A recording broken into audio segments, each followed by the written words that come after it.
This video, I'm going to show you how to become a master of importance, or in a way you could say a master of decreasing importance, and how this is the key to vibrational resonance with the reality you want to experience. Welcome back to another video. My name is Aaron and I help people expand their consciousness. Now in this video, I'm going to be sharing with you more about the energy dynamic between what you want to experience in your life, what you want, and what you are vibrationally putting out.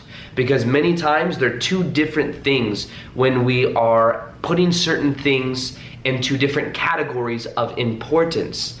And have you ever felt that in your life? Maybe you felt like before there was something you really, really wanted, and the more you wanted it, in a way you were getting a reflection back of not having it because of that, in a way, many times desperate energy of putting that out there of I really want it, which remember, anytime you really want something, you are vibrationally saying, I really don't have it.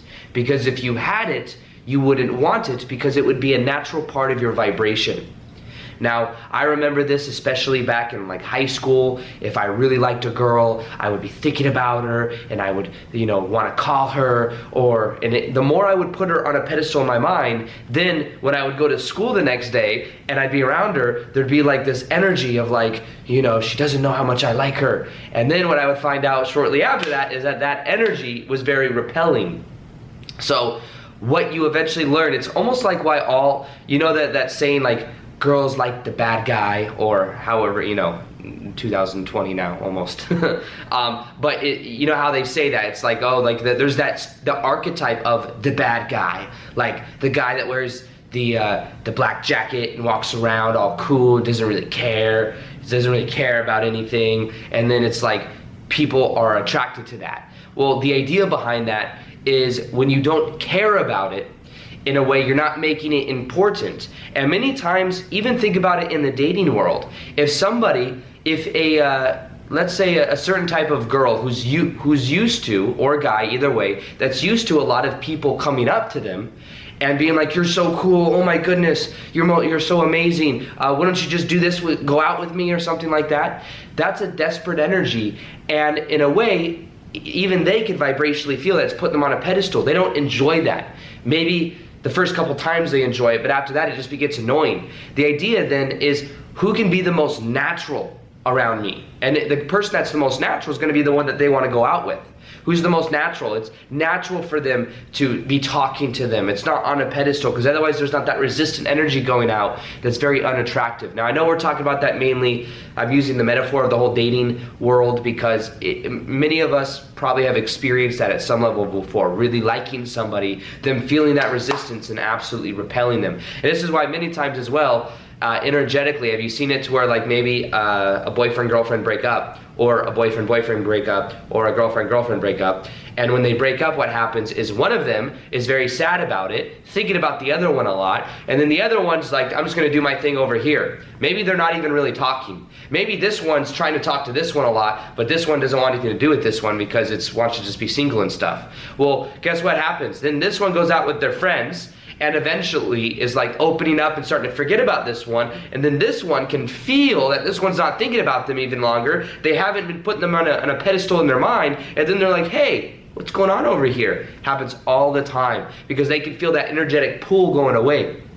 that importance being taken off. So now the key to understanding this is I'm going to share with you some practical tools and techniques for becoming a master of importance. And in a way, also, think of it like a cat. A cat is a master of importance. Cats don't care. You could have a cat that walks around and it does not care about your attention. Sometimes it might enjoy your attention, but it doesn't really care about what you do and what you want it to do. Especially, you might want the cat to go do over there. It don't care what you want it to do. Some cats, I think, are in a way domesticated, and my dad has a cat that is like a dog, literally like a dog, and that's because it's also a cat that's around 4 other dogs, or 3 or 4 dogs. But the idea is that a normal cat normally does not put any importance onto anything. It just kind of walks around. It does its thing. You could leave for like 2 weeks and it would be totally fine. Most of them, maybe some that weren't certain type of domestication. But the idea is that cats are just neutral. Now you could say, this doesn't mean not having emotion, because I think cats can still be loving and you can still, have an emotional bond with cats. But what I mean by this is cats are masters at importance. They don't really care whether you're here or there or doing this or what you think about them. And because of that, they have that freedom. They truly are really free. Dogs, on the other hand, they want your attention. They emotionally, they're different in that way. They do put importance. You're their world to them. Dogs, you'll leave for 5 minutes and there'll be some dogs. I had a roommate one time, that's dog, anytime he left, that dog would screech nonstop for like hours. And it's this little animal and you're like, how is it screeching for 9 hours straight? Well, it just has such an emotional bond to its owner that it would just sit there and cry. And it was probably, that was a needy bond. You see, that was like the opposite of that of a cat. That was like a needy, desperate bond where he couldn't even be okay for 2-3 hours while he went away to a hockey game. So that is the idea behind this. Now, which way would you rather manifest? Would you rather manifest like a dog where you're really needy and you really want the attention? Or would you rather be more of a master of importance? Cats still get what they want. Cats still get what they want. They still get the food. They still, they have ultimate freedom too. A lot of times they can leave. You would trust a cat to leave in the backyard and come back. And even if it leaves the property, it still comes back. There's that level of freedom that cats have. So I know this is just a metaphor, but let's go into the deeper part of this now and understand this, because if there's anything you really, really want, you are vibrationally resisting having it. So the key to this is understanding your energy dynamic with where you currently are and where in your mind you haven't linked up your self-image. You see, that's the thing. So for example, if there's a really attractive guy or girl that on a scale of 1 to 10 you would say is like a 10 out of 10, exactly what you would want, right? I mean, it's not good to put labels on this stuff, but this is the analogy. If you approach them and you think of yourself as a 5 and them as a 10, that energy dynamic will put off resistance. But if you were to approach them knowing that you're a 10, now, I'm not even talking about looks, by the way. I'm talking about personality. I'm talking about self-worth. I'm talking about feeling like unconditional love about yourself. And if you approach them knowing, and in a way, there's 2 ways to do this. What you could do is, first off, this scale system, I know it's not the most ideal that you want to use it, but the idea is that you could see yourself as a 10 out of 10 so that when you approach someone else that in your mind, you're like, this person's the best thing that I've ever seen or been around in my life, then it's like you're meeting at equal. The other thing you could do is realize that in a way, everybody has, like what you think of somebody and when you put them in your mind as a 10, everyone's human. Doesn't mean you think less of them, it just means you go in it knowing that everyone is still human. So there's gonna be sides of somebody that may be the most beautiful, best personality you can imagine. There'll be a side to it that's not as glorified and amplified in your own mind. Now, does it mean you think of them less or anything? It means that you think of it more as natural. You think of it more as natural. You realize the 2 facets of the coin. You realize that even though someone may be so beautiful and have such a great personality, there's going to be sides that balance it out. And what I mean is maybe certain personality quirks. You never know. You don't know on the surface. But knowing that makes it a little bit easier, because when you realize that, then it's like you're not putting them on a pedestal in your mind. But first, you fill up your own cup. You view of yourself as this metaphorical 10, you see? So same thing. Say you want to manifest, here's something I've been doing recently, is I've been looking at houses, and I think I've picked the house I'm going to. You'll see it in like a month. I can't move into this house for like a month because I'm only renting, but there's this house in Vegas. I've looked at like 4 to 6 houses. I don't even know. 4 to 6 houses I've looked at. And I realized that the more I really, really want a house, there's like one house I looked at yesterday, I'm like, wow, I really, really want that. And there's another house that I really, really want as well. I really liked both. But what I realized is that even though I really, really liked them on paper, and I saw the pictures of them, when I went to go see the house, then I realized that double-sided coin. And even though in my mind I was glorifying it, this one house I was looking through was amazing, very beautiful, very open, but when I went in, it was a little bit cold. It was a very big house too. It was way too big for where I'm at. It's just me living in the house. I don't need, that many square feet. However, this house I looked at was just ginormous. Would have been a huge AC bill. It was beautiful though. It was like so nice. It was like so open. I was thinking I could do events there. I had an amazing pool in the backyard. I had a theater room that was really cool that I was gonna turn into my office. But there were way too many bedrooms. I was like, what? Okay, one meditation room, one this, one that, and it's too much space. I feel kind of lonely walking around. I'd be like, oh look at all this space, but what am I gonna do?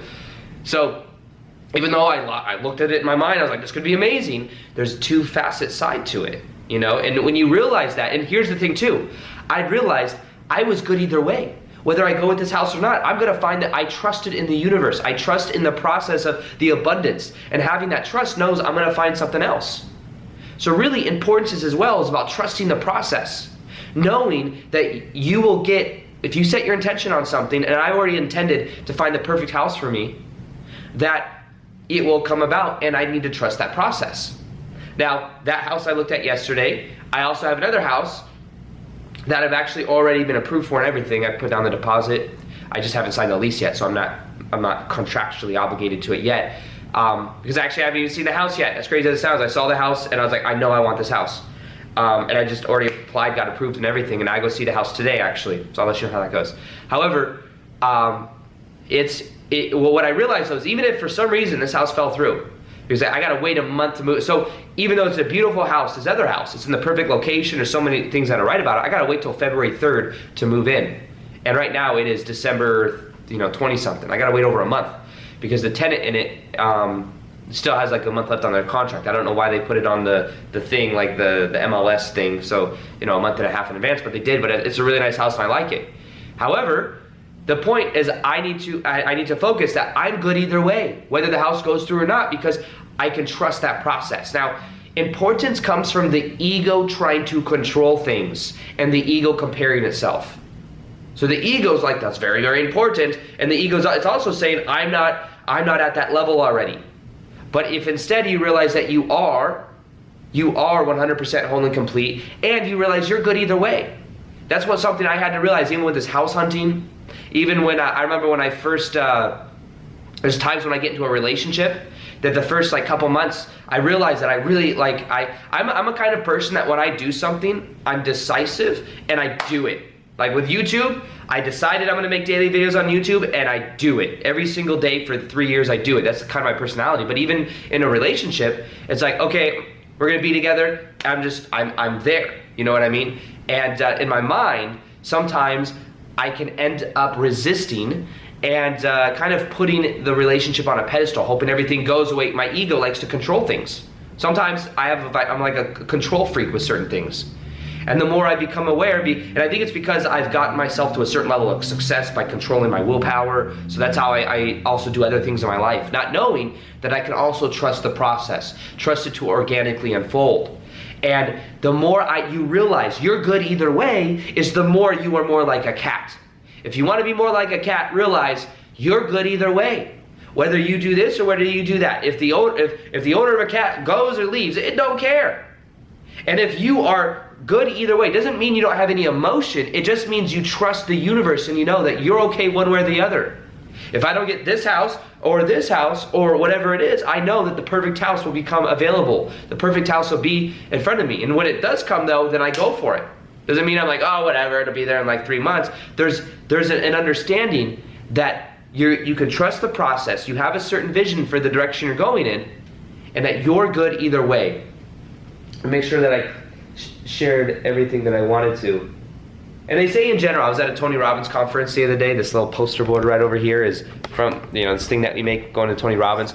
And he has a saying in this that he talks about. He says, when you achieve a goal, how long do you think you feel happy?